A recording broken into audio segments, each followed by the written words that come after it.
When a revenge-driven soldier arrives, the Guardian becomes the hunted, and a brutal battle for survival unfolds. I'm Mr. Midnight Hollow, your chilling host. If you're already part of our pack, your support means the world to us. Each like, comment, and share helps uncover more stories like this. Or subscribe to see what rises from the depths of darkness and unfolds before you. Now, let's begin. Huntsville, Alabama. A city known for rockets and science, where silence falls over the dense woods just a few miles from the Redstone Arsenal.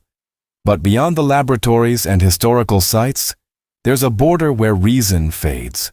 The locals don't talk much about it, just tighten their blinds before sundown and pretend not to hear the sounds echoing from the tree line. Something old lives out there, something violent. Over the years, rumors swirled about a beast that had protected the outskirts of the city. Not protected in a noble sense, not like a superhero in a costume. It didn't save cats from trees or rescue people from fires. It protected by killing, brutally, efficiently, and most importantly, without mercy. The town had been left untouched during periods of unrest, theft, and violence, but not without consequence. The bodies of those who brought harm were often found mangled, bones shattered, flesh torn as if by claws too large to belong to any known animal. The reports were never official. Local law enforcement dismissed them as animal attacks or freak accidents. The families of victims accepted silence. They were, after all, not good people. Gang members, violent drifters, meth dealers. People no one missed too much. But those who lived near the woods, especially those in the outskirts like Blue Water Creek and Bell Mountain, they whispered a different story.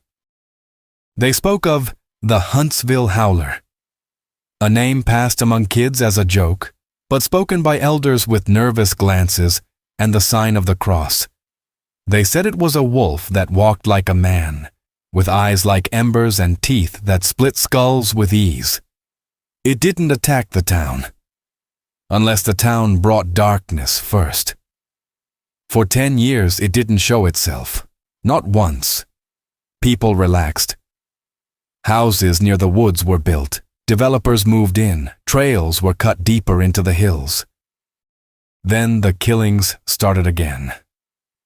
The first was an off-grid survivalist named Roy Taggart, who was found over a mile into the woods behind his trailer, what remained of him strung up between two pine trees like some kind of ritual offering. His torso was split open, organs removed with surgical precision, but no tools were found, just claw marks, long, deep, and deliberate. A week later, 2 teenage vandals who had broken into an abandoned ranger station were found inside the ruins.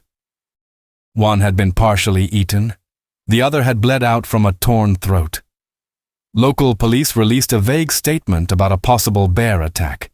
The medical examiner disagreed, quietly. Dr. Laura Myers, who'd worked in Huntsville's morgue for over 20 years, told her assistant, "Bears don't kill like this. Whatever did this, it knew what it was doing." The town fell into silence again. Lights were turned off earlier, trails emptied, whispers returned. Something had awakened in the forest. At the edge of this spreading fear was a man named Nolan Merrick. A reclusive veteran in his late 40s, Nolan lived in a decaying cabin near the base of Keel Mountain. He rarely came into town. When he did, people stared. Not because of how he looked, though the scar running from his jaw to his collarbone didn't help, but because he radiated something cold. He didn't talk much, didn't smile, didn't shake hands. Nolan had once been a military K-9 handler, stationed abroad, decorated, then discharged after an operation gone wrong in the Balkans. His wife and daughter died 2 years after his return. Fire in the house, accidental according to reports. But locals said something had changed in him even before that he'd started talking to the trees, that animals avoided him, that wolves were seen circling his property and never howling. After the recent killings, A few residents suspected. But no one dared approach him. One man did. Sheriff Henry Toombs. An old-school cop with a limp and a broken marriage, Toombs had dealt with more meth labs than monsters in his life. But something about the Taggart crime scene disturbed him deeply. It wasn't just the brutality, it was the pattern. He recognized it from a case file he wasn't supposed to have seen, from a file marked classified over a decade ago. Toombs drove out to Nolan's cabin the day after the teenagers were found. He didn't get out of his car at first, just sat there, watching the trees sway in the wind. Nolan eventually stepped out onto his porch, shirtless, sweat clinging to a body corded with scars and muscle. His eyes were sharp, yellowish in the sunlight. He didn't speak, just stared. "I don't want trouble, Merrick," Toombs said from the window. "But I think trouble's already found us." Nolan didn't answer. "I saw what's left of them. Those kids, that wasn't no bear. And I know what you used to be. I know what's inside you. Still nothing. I need to know if you're in control," the sheriff added. Nolan's lips parted slightly. "For now." Then he turned and walked back inside, door slamming shut behind him. Sheriff Toombs drove away, more shaken than before. That night, he doubled patrols in the area near Nolan's cabin. But no one wanted to be assigned that sector. They all felt it, too. The wind had changed, and something was coming with it. The sun fell fast over Huntsville the next evening, swallowed by dense clouds that painted the sky with dirty red streaks. Sheriff Toombs hadn't slept. His mind reeled through past reports, memories, and warnings he'd once dismissed as folklore. Now each detail snapped into terrifying focus. Nolan Merrick wasn't just hiding something. He was holding it back. Toombs sat in his office, nursing bitter coffee as the scanner crackled with meaningless chatter, traffic stops, noise complaints, a suspected burglary in the 5 Points area. The normal kind of trouble. But Toombs knew that somewhere deeper in the woods, something abnormal had stirred. He pulled an old file from his locked cabinet. No case number, no classification. Just a thick envelope marked Merrick. Inside were black and white photos from a war zone. Images of corpses torn apart. Limbs missing. Necks broken backward. Not by bullets. Not by blades. Ripped. Bitten. As if some predator had stalked through the battlefield and chosen its victims. At the bottom of the stack was a photo of Nolan, barely 25, younger but the same stare, cold, calculated, inhuman. He closed the file. Something told him those killings overseas hadn't been the first, and they sure as hell hadn't been the last. Meanwhile, on the far edge of town, near a rusted-out stretch of abandoned missile silos, something moved through the brush. Fast. Powerful.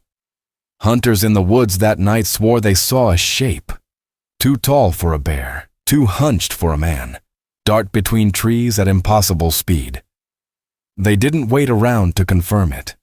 One of them, Earl Chambers, made it back to the nearest gas station, shaking and pale, his clothes torn and soaked with blood. But it wasn't his own. He stammered out a warning before collapsing. "There's a goddamn animal in the woods. It's not natural. It looked at me. It looked right at me." Later that night, a local trail camera caught something. The footage was grainy, the motion-triggered frame freezing on a blur of fur, claws, and eyes that glowed unnaturally in the dark. It was upright, massive, and gone in an instant. The footage went viral in local forums. Some claimed it was edited. Others whispered one word: werewolf. The town's temperature shifted. Businesses near the woods closed early. Parents forbade their kids from going outside after sunset. Gun shops saw a spike in ammo sales. People remembered the old stories, and those who'd always laughed at them now watched the trees with dread.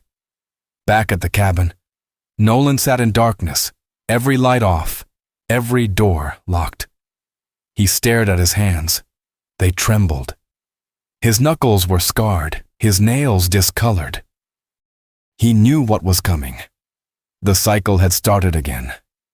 The night before, he'd woken up naked in the forest, 20 miles from his home, caked in dried blood. No memory of what happened, only the overwhelming smell of copper and ash.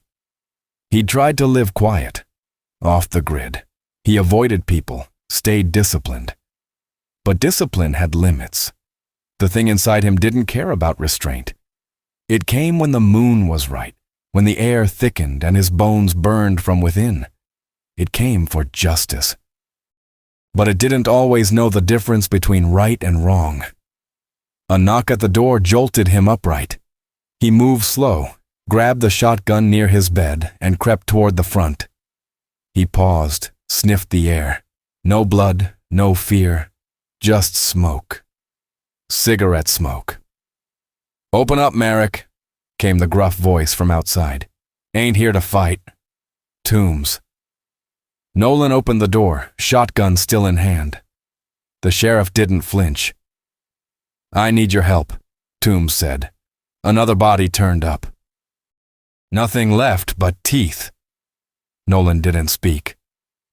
"This isn't just about you anymore," Toombs added. "Something's changed. This thing, whatever it is, it's not stopping at criminals. It's killing anyone now." "I didn't touch anyone," Nolan said. His voice was dry, measured, dangerous. "I believe you. That's what scares me." Toombs lit another cigarette. "I think something else is out there, or maybe you're slipping."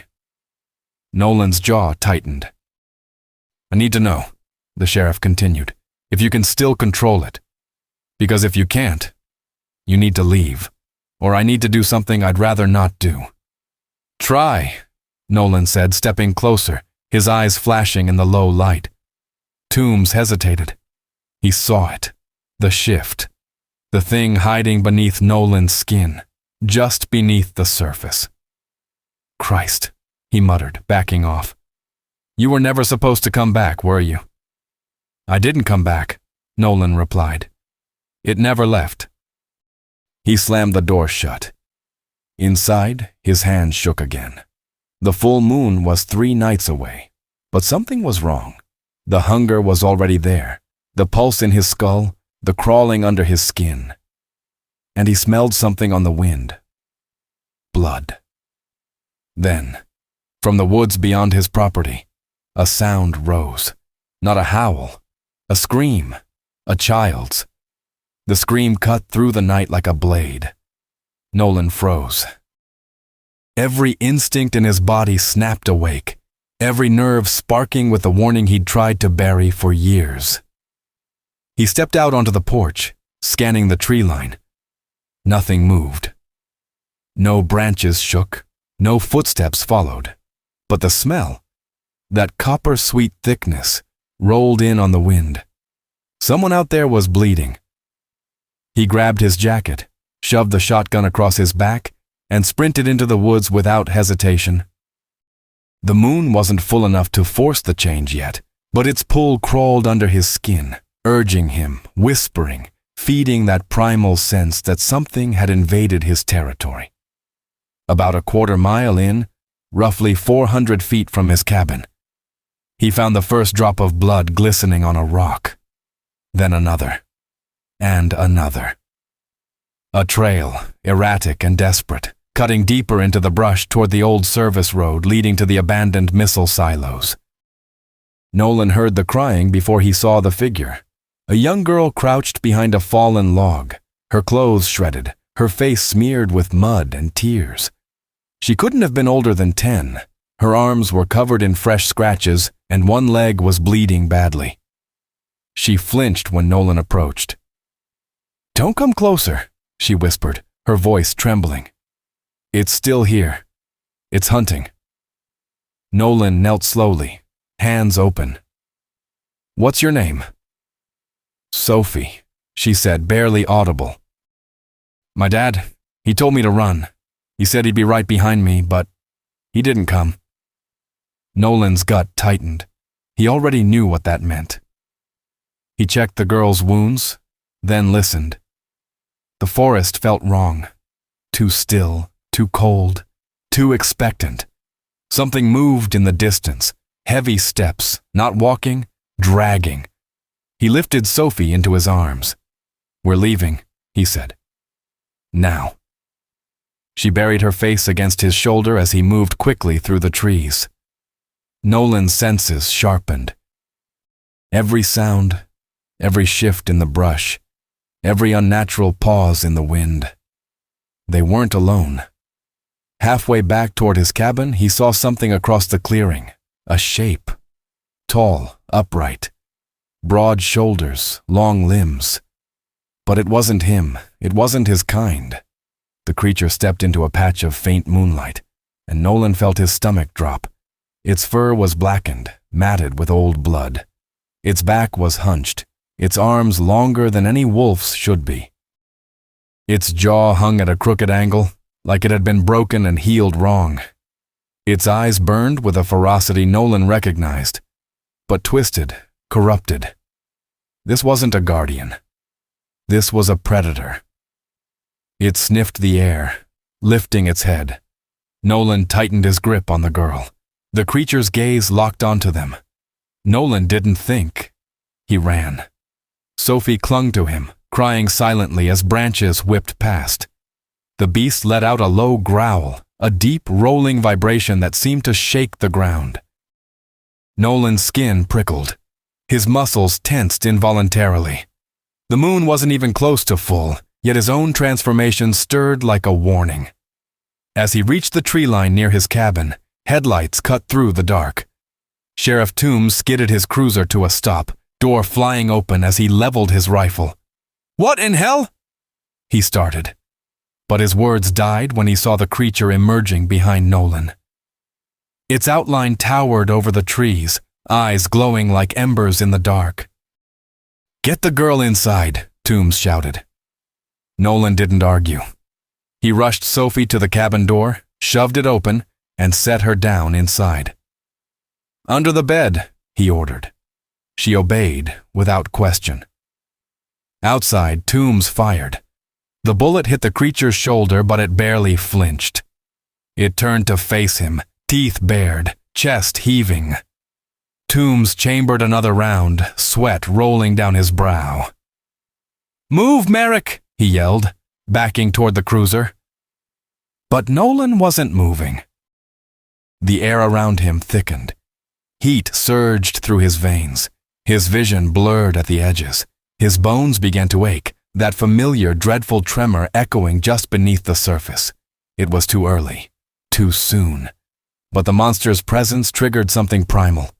Toombs saw the way Nolan's posture shifted, the way his eyes sharpened, the way his fingers curled slightly, almost claw-like. "Oh, God," he whispered, realization dawning. "There's two of you?" Nolan didn't answer. He stepped forward, body trembling. The creature lunged. It hit Toombs with enough force to send him crashing into the cruiser, metal denting inward. The sheriff cried out, struggling as claws dug into his chest. Nolan dashed forward, grabbing the creature by the back of its neck and pulling it away. It turned on him, snarling, jaws snapping inches from his face. The smell of rot hit Nolan like a wall. This wasn't a natural transformation. This thing wasn't born. It was made, twisted, wrong. He shoved it back, but the force rattled his bones. The creature swiped, catching Nolan across the ribs. Pain exploded through him. He responded with a punch to its throat, buying seconds. "Toombs!" Nolan shouted. "Get the girl and leave!" "I'm not leaving you!" Toombs yelled back, dragging himself upright. "Do it!" Nolan roared. "Go!" Toombs staggered toward the cabin, clutching his bleeding chest. But Sophie screamed from inside, and Nolan made the mistake of looking. The creature seized the moment. It tackled him, slamming him into the ground hard enough to knock the air from his lungs. Its claws pinned his shoulders, Its breath hit his face, hot, rancid, full of death. Then the creature paused. It sniffed him. Recognition. The monster leaned closer, its eyes narrowing as it inhaled Nolan's scent. Then, with a twisted, unnatural twitch, it smiled. Nolan's blood ran cold. Before he could react, the creature slammed his head into the dirt and vanished into the tree line, moving with terrifying speed. Straight toward the cabin. Straight toward Sophie. Nolan pushed himself up, dizzy and bleeding. Toombs was screaming her name. The cabin door shook under the force of an impact. Something inside broke, and Sophie's terrified cry cut through the night. Nolan burst through the door just as the interior collapsed into chaos. The creature had torn through the window, dragging splinters and shards of glass across the wooden floor. Sophie screamed again, crawling backward under the table, her face streaked with blood from a fresh cut above her eyebrow. Toombs had managed to fire once. The shot went wide, shattering a lamp. The beast turned to him with a jerky movement, as though every muscle in its body was being pulled by something unseen. Nolan didn't hesitate. He tackled the monster from behind, driving it through the living room wall and into the mud outside. The force of the impact cracked bones, not his. The creature growled low, twisting beneath him, trying to dig its claws into Nolan's chest. But Nolan was already shifting. His vision narrowed.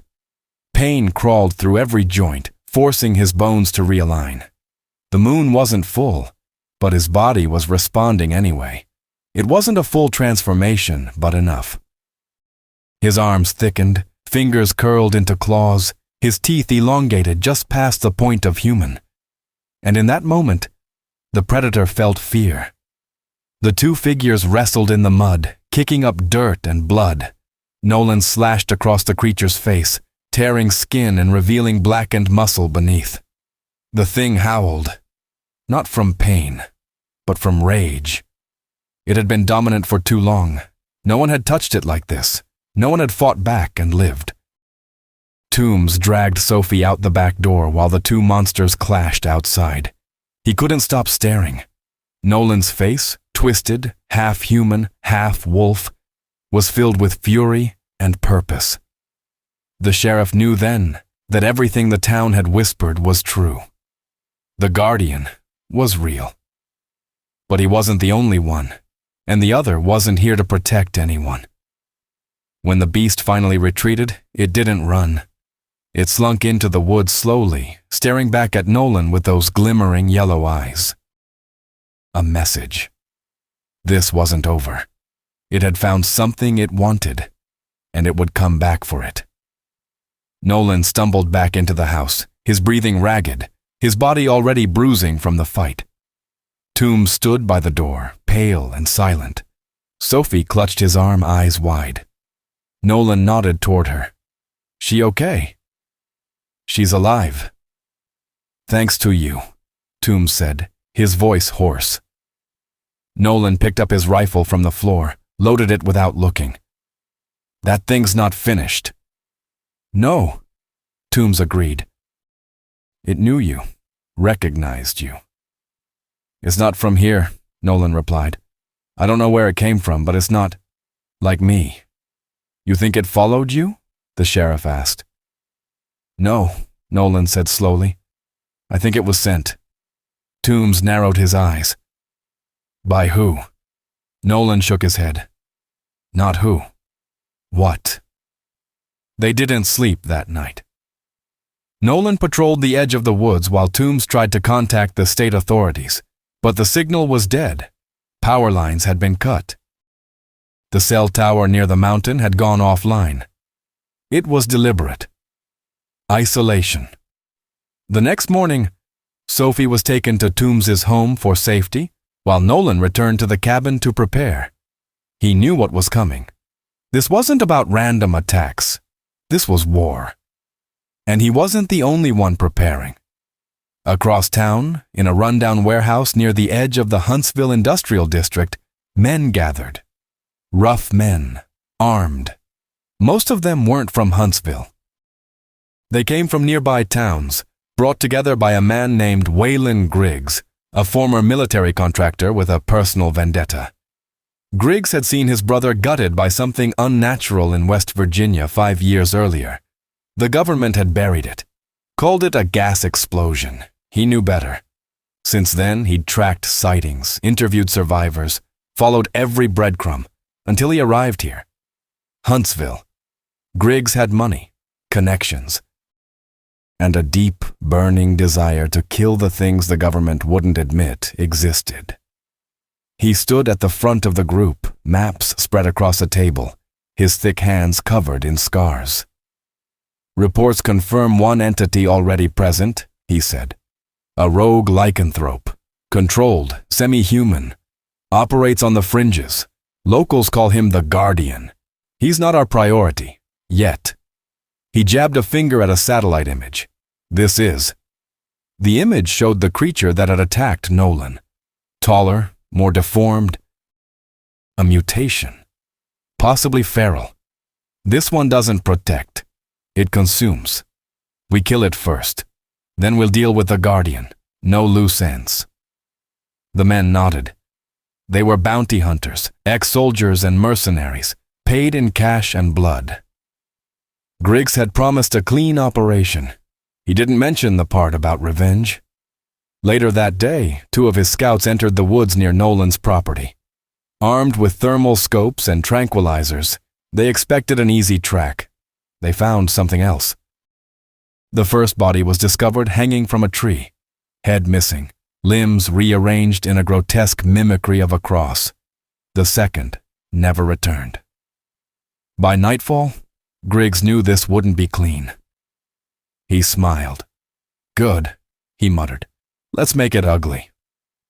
Back at the sheriff's station, Toombs patched into old records, files marked confidential, some labeled non-human entity. He found 2 that matched the current signs: mutilation patterns, claw size, behavioral escalation. One stood out. An experimental subject, weaponized, rumored to have escaped containment during a classified project in Montana. The file called it Subject K31. There were no images, only warnings. Extremely aggressive, mutation unstable, avoid direct engagement. It had gone dark 3 years ago. Until now. Toombs slammed the file shut. What the hell have we let in? At the edge of the forest, Nolan stood alone, rifle in hand, body sore, eyes burning. The scent was still strong. Sophie's blood had attracted it. But there was something else, something fouler, older, stitched into the air. Death. It was circling. He could feel it. And he was ready. But miles away, in the industrial ruins of the city, Waylon Griggs lit a flare and looked to the woods. Let the hunt begin. The air in Huntsville thickened as the third night approached. Humidity pressed against the skin like wet cloth, and the trees swayed with a wind that carried no relief. Only the scent of blood and something deeper, older, hungry. Nolan could feel it. Not just the tension, but the shift inside his bones. The pain wasn't gradual anymore. It came in waves, sharp and sudden, like nerves snapping one by one. He gritted his teeth, leaning against a rusted-out shed behind his cabin, breath ragged. The moon wasn't yet full, but it was close enough to tug at the monster living inside his skin. He hadn't changed willingly in years. But now, his body wasn't asking for permission. It was demanding. He wrapped a steel chain around his torso and padlocked it to a concrete post.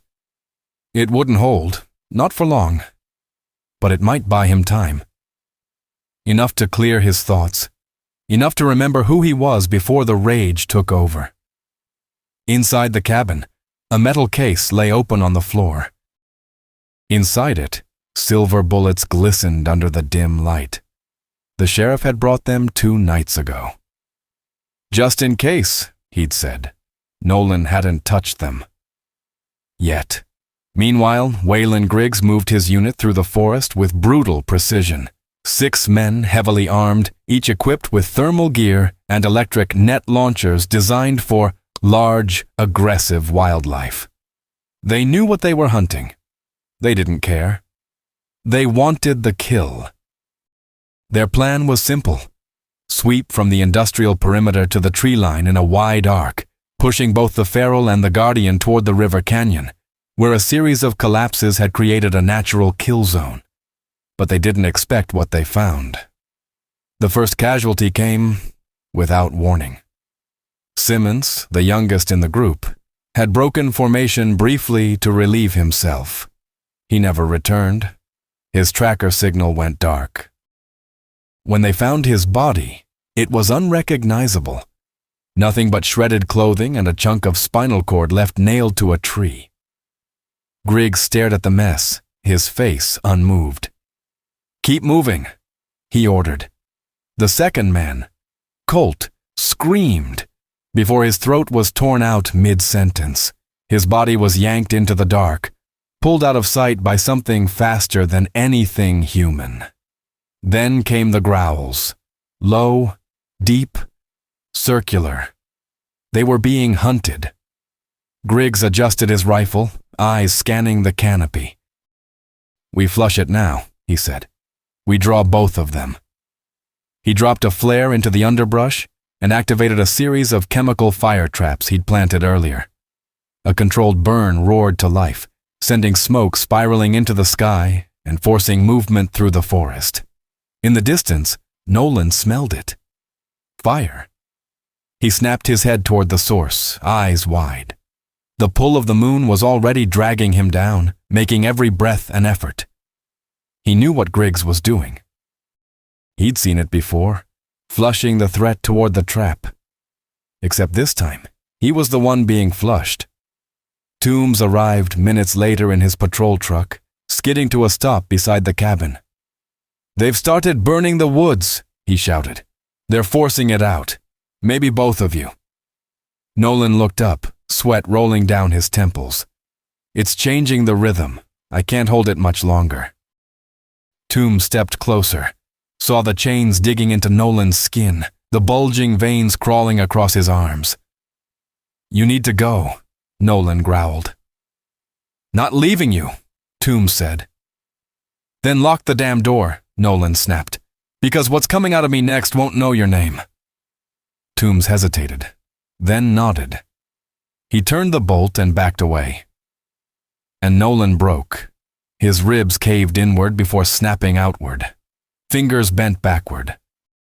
His jaw unhinged, bones cracking, skin splitting as thick fur pushed through. His scream melted into a guttural snarl as the transformation consumed him, not cleanly, not gently, but like a man being torn apart and rebuilt from the inside. When the chains finally snapped, the thing that stood wasn't Nolan anymore.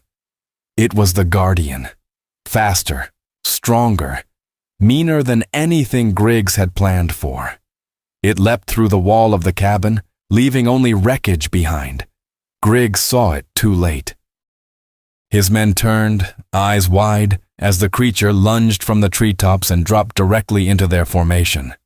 2 were dead before they fired a shot. One had his spine snapped mid-scream. The other was torn in half and thrown into the blaze. Griggs stood his ground, raised his rifle, and fired a silver round. It hit. The Guardian stumbled, blood spraying, but it didn't fall. It roared, loud and furious, and charged again. Griggs emptied the rest of his magazine, each bullet sinking deep into Nolan's mutated flesh. Still, it came. He barely rolled aside as the beast tackled one of his men, shredding him like paper. The body was thrown across the rocks, leaving red smears in its path. Griggs activated the electric net. It fired, wrapping the creature in high-voltage lines, sparking violently. The Guardian howled, convulsing, but didn't fall. It twisted, yanked hard, and broke the net like rope. Then it vanished into the woods. Griggs panted, eyes scanning the smoke. "Report!" he barked into the radio. No response, only static. His men were gone. Only he remained. Back at the sheriff's house, Sophie watched the sky from a crack in the window. "Is he going to die?" she asked. Toombs stood nearby, his face pale. "He's not dying tonight," he muttered. "But something else might." Miles away, the Guardian limped through the trees, blood trailing behind. But something followed him now. Something that had watched the entire fight from the ridge above. It moved with patience, with purpose, and when it struck, Nolan barely had time to raise his claws. The feral beast struck with surgical brutality, crashing into Nolan with enough force to send him rolling through the underbrush, his claws gouging deep trenches in the dirt as he tried to stop the momentum. The Guardian's body, already torn and burned, convulsed in pain as he pushed himself up, eyes locking with the malformed shape emerging from the smoke. This wasn't like him. It was bigger, hunched, its limbs too long, mouth gaping unnaturally wide, tongue swollen and black. The stench hit Nolan like a wall, rot and bile and blood. And behind those monstrous eyes wasn't rage, it was pleasure. This thing enjoyed the killing. The two predators circled one another under the burning trees. Fire lit the sky above them, casting long shadows across the clearing. Nolan's muscles screamed with every movement, his wounds still leaking. But his instincts drove him forward. He lunged. The feral responded instantly. They clashed like freight trains, claws slashing, jaws snapping. Blood sprayed in thick arcs, spattering the foliage as they fought. Nolan landed a deep gash across the beast's ribs. But the thing didn't flinch. It tore into his shoulder, driving teeth into the muscle, and shaking like a rabid dog. Nolan howled in pain but countered, sinking his own claws into the creature's throat and ripping. The feral reared back, gurgling, black blood spilling from the wound. But it didn't die. It only laughed, a guttural wet rasp that chilled even Nolan's monstrous heart. This thing couldn't feel pain, couldn't be reasoned with. And it wasn't alone. From the smoke behind it, another shape emerged, smaller, but similar in form. A second beast, limbs twitching, skin sloughing off in strips. Nolan staggered backward. Two now, maybe more. This wasn't just a hunt, it was a purge. He turned and ran, not out of fear, but out of strategy. If he died now, there'd be nothing left to stop what was coming. He tore through the woods, weaving between trees, blood dripping from open wounds. Behind him, the two ferals gave chase, snarling and shrieking through the burning forest. Back at Toombs's house, the sheriff was loading Sophie into his cruiser when the emergency radio sparked to life. "All units, code black, perimeter breach, fire spreading." Toombs looked toward the forest. The flames were visible now, climbing higher. He grabbed the shotgun from the passenger seat and started the engine. "We're leaving," he told her. "But what about—" "We'll find him," he said. "If there's anything left to find." They sped away, tires kicking up dust, but the road ahead wasn't safe either. Halfway down the dirt path, something burst from the trees and landed in front of the car. A man, torn open, intestines dragging behind him. Toombs swerved, slammed the brakes. Three of Griggs's remaining men stumbled into the open behind the corpse, barely alive, their bodies shredded. "Don't stop!" one of them screamed. "Keep driving! Keep—" He was yanked backward into the dark. A moment later, blood splattered across the windshield. Toombs floored the gas. The cruiser tore down the road, weaving past bodies and fallen trees. Sophie screamed, clinging to her seatbelt. Then something landed on the roof. Metal dented, claws scraped.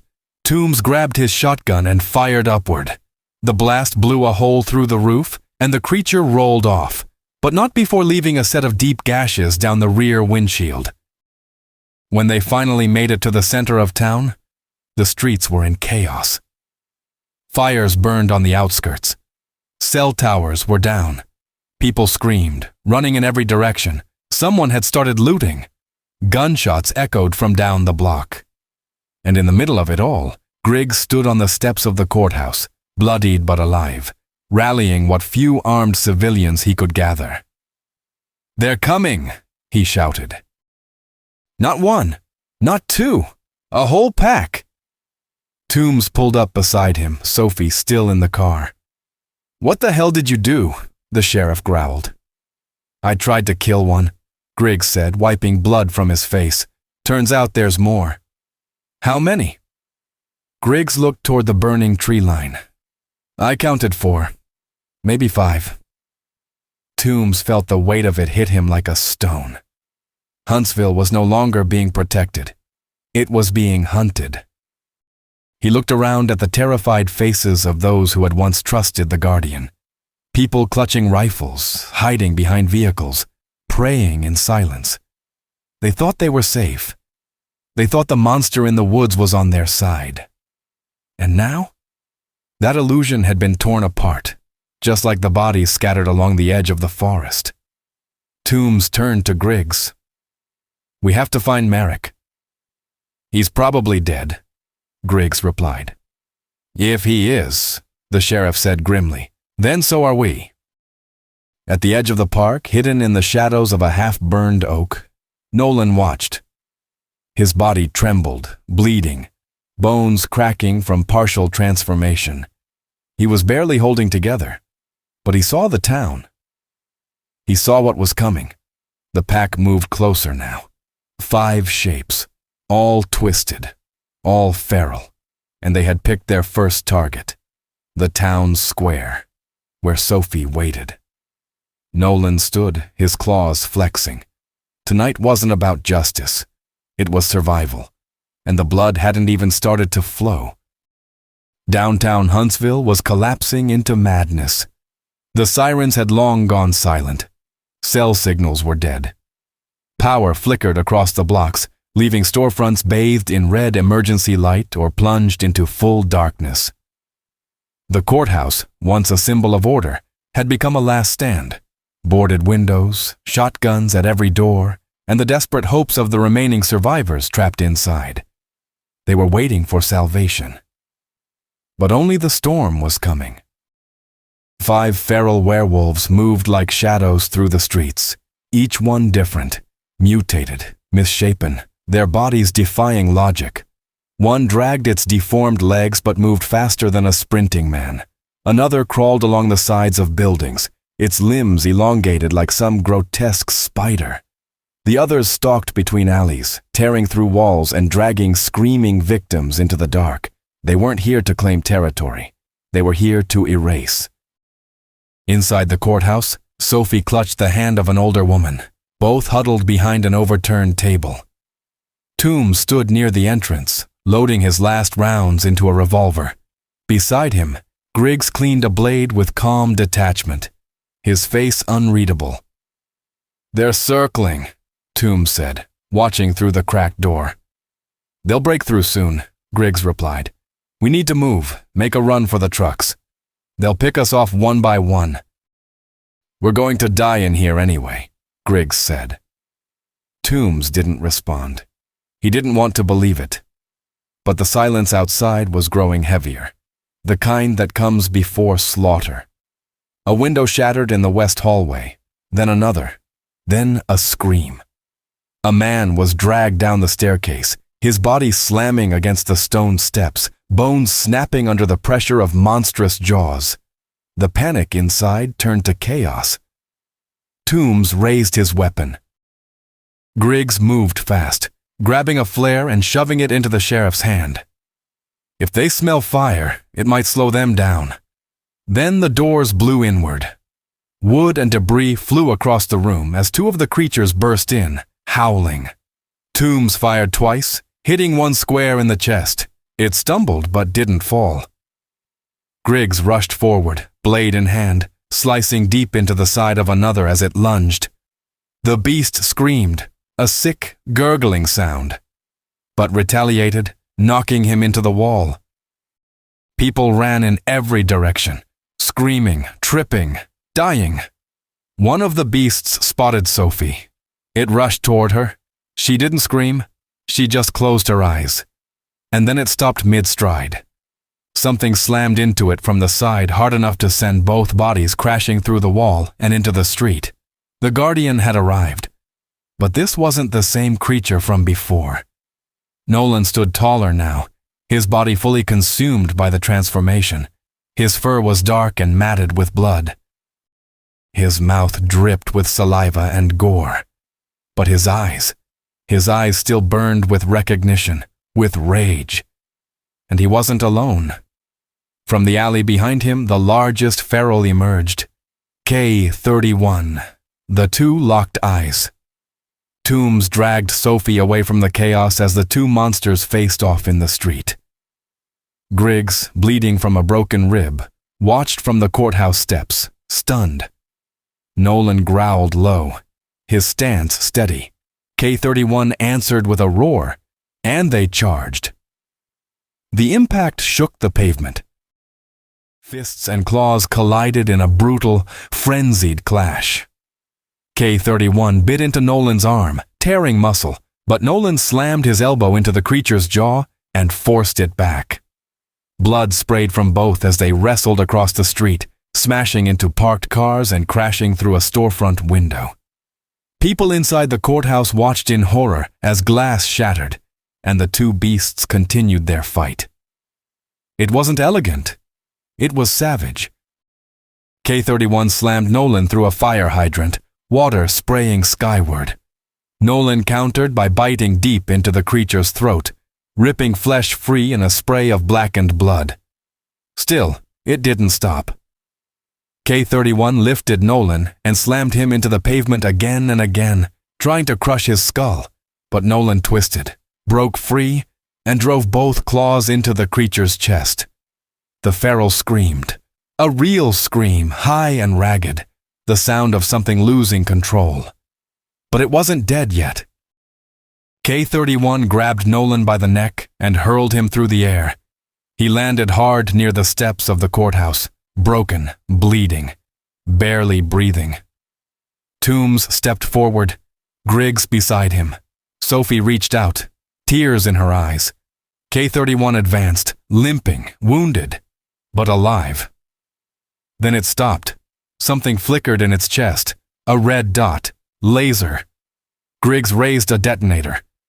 The creature looked up just in time to see the charge Nolan had embedded under its ribcage flash. Then, the explosion ripped through the street. Smoke and debris flew in every direction. Fire bloomed in the air, followed by silence. A long, terrifying silence. When it cleared, there was nothing left of K-31, just ash. But Nolan lay in the center of the blast zone, unmoving. Toombs ran to him, dropping to his knees. The Guardian's body was already shifting back, fur fading, claws retreating. He was human again. Barely. He opened his eyes. Toombs! The sheriff leaned in. "You made it," he said. "You saved them." Nolan coughed blood. "Not done yet." He pointed weakly toward the shadows. The other ferals. Still watching, still waiting. He smiled through the blood. "Tell her." I remembered her name. Then his hand dropped. Still. Lifeless. The square went silent. Toombs stood, rage and grief boiling behind his eyes. He turned to Griggs. "We're not waiting for them to come." Griggs nodded. He tossed Toombs another loaded rifle. "We finish this tonight." The fires still burned, casting long shadows across the ruined streets. The courthouse steps were slick with blood. Broken glass littered the sidewalks. The town square, once the center of community, was now a graveyard. But the worst wasn't over. The remaining ferals, 3 of them, circled the city's edge, testing the resolve of those who survived. They moved in the dark, sometimes visible, sometimes not, watching, waiting. They hadn't attacked again, not yet. Toombs stood over Nolan's body, grief carved deep into his face. Sophie sat nearby, silent, her eyes empty. Griggs cleaned his rifle with mechanical focus, bandages covering half his torso. "They'll come before sunrise," Toombs said. "They know he's dead." Griggs nodded. They were waiting for that moment. They were never here to destroy the town. Not completely. They wanted the Guardian dead. They got what they wanted. "No," Griggs said, standing slowly. "Not yet." He stepped forward, dropped a heavy backpack near Nolan's corpse, and pulled a black case from it. Inside was a long syringe, thick, tinted blue. "What the hell is that?" Toombs asked. "Insurance," Griggs replied. "Prototype injection, designed for regeneration, supercell recovery, based on early wolf DNA sequencing. You want to bring him back?" "I want him to finish what he started." Toombs looked down at Nolan, his chest no longer rising. Blood pooled beneath him. "He's gone." "Maybe not," Griggs said, kneeling. He stabbed the needle into Nolan's chest and pushed the plunger. At first, nothing happened. Then Nolan's back arched, his jaw clenched. Toombs stepped back, gun raised. "Jesus!" Nolan's eyes snapped open, but they weren't the same. The human part was gone. All that remained was raw instinct, rage, and purpose. The wounds closed, muscles twitched and swelled. He didn't shift back to full wolf.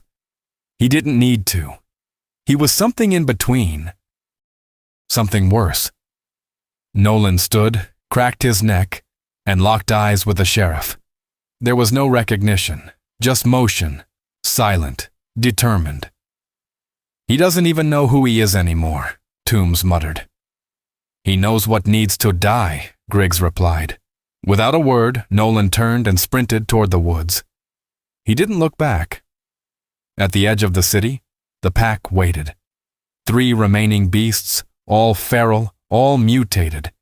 They sensed the change in the air, the fires, the death, the absence of the Guardian.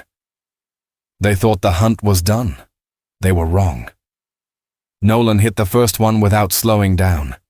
His claws tore through its spine, dragging it across the ground in a burst of blood and screams. The second tried to run. He grabbed it by the neck and ripped its head from its body in one brutal motion. The third, the smallest, fled. Nolan chased it for half a mile. It didn't make it. By dawn, nothing moved in the woods but smoke. Griggs and Toombs found him crouched near a stream, his back to them, his arms coated in gore. "Nolan," Toombs said softly.